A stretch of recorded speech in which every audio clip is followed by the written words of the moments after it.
बताया ऐसा जाता है कि संभाजी महाराज ने मध्य प्रदेश लूटा और शिवाजी महाराज ने गुजरात लूटा।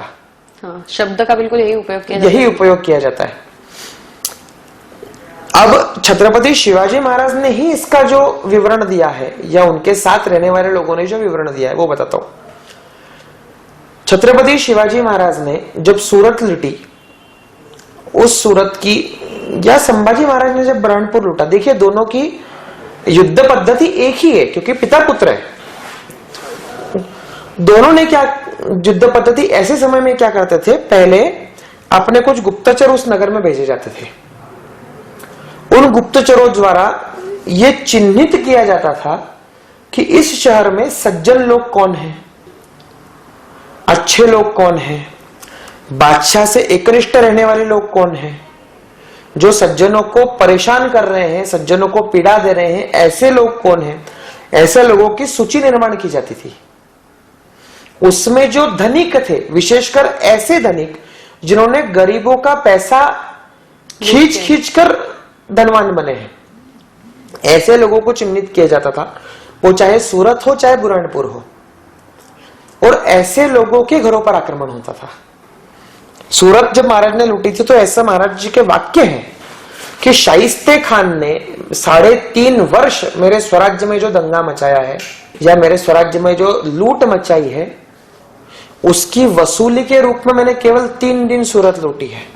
और ये सूरत में मुगलों का व्यापार है इसलिए लूटा है, गुजरातियों की सूरत नहीं लूटी।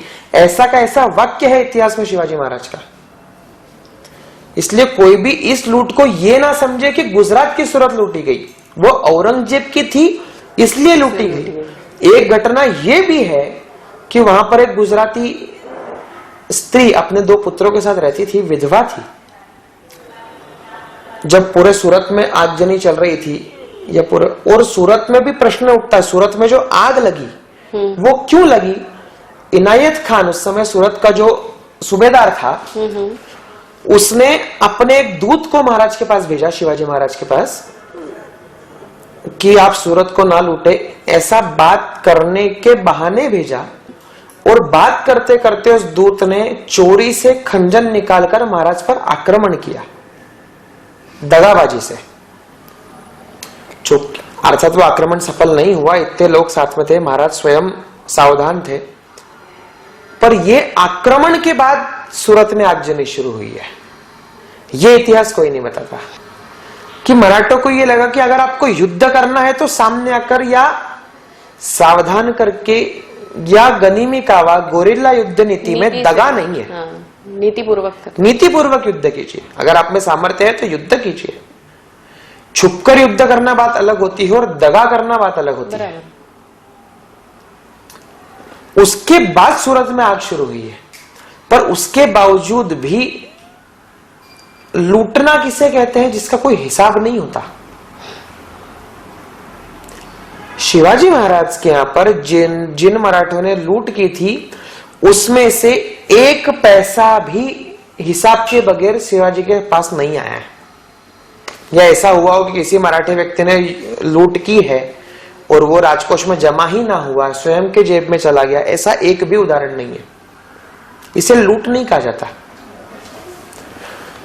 वहां गुजरात में सूरत में एक स्त्री ऐसी थी कि जो अपने 2 बच्चों के साथ विधवा थी वहां पर, और पूरे सूरत में जब आग देखी डर के घर में बैठ गई। उसका दरवाजा खटखटाया गया, उसे लगा अब अपना घर भी शायद जलेगा, या उसने डर के मारे ने कहा, माई दरवाजा खोलिए, हम शिवाजी महाराज के सैनिक हैं। ने दरवाजा खोला, बोले क्या चाहते हैं, मेरे पास कुछ नहीं है, मैं गरीब नहीं। बोले चिंता ना करें, महाराज ने हमें स्वयं आज्ञा दी है कि इस सारे आगजनी में आपके घर को कोई समस्या ना हो, इसलिए रात भर हम आपके घर के बाहर पहरे के लिए खड़े हैं, आप चिंता ना करें। कुछ भी अगर आपको लगता हो तो हमें बताएं। ये नीतिमत्ता से जब कोई कार्य होता है ना, तो उसे लूट नहीं कह सकता है।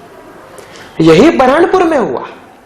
हम्बेराव मोहिते दंडनाते हुए बुरहानपुर में आए और लूटा क्या है, जो जजिया कर लिया था वो कर लूटा है। जो जजिया कर के नाम पे साधारण लोगों पर अत्याचार कर रहे थे, उन्हें मारा गया है। सामान्य सज्जनों को, सामान्य लोगों को कोई इसमें समस्या उत्पन्न नहीं हुई, उन्हें कोई त्रास नहीं हुआ, उन्हें कोई पीड़ा नहीं दी गई, कोई हानि नहीं हुई। और वर्णन ऐसा है कि ये इस प्रकार से लूटी गई कि इतना लूटा गया, क्योंकि बड़ी मतलब कहते हैं ना उस समय का मुंबई औरंगजेब का इतना बड़ा व्यापार केंद्र रहा करता था बुरहानपुर। इस प्रकार से लूटा गया, ऐसा कहा जाता है कि इतनी लूट मिली कि महाराष्ट्र ले जाना संभव नहीं था। वहां से संभाजी को पूछा गया क्या किया जाए, तो संभाजी महाराज ने कहा जो महत्वपूर्ण है, मूल्यवान है, वो ले आइए, बाकी वहीं छोड़कर आ जाइए। उन्होंने वो लूट ली, वहां गए।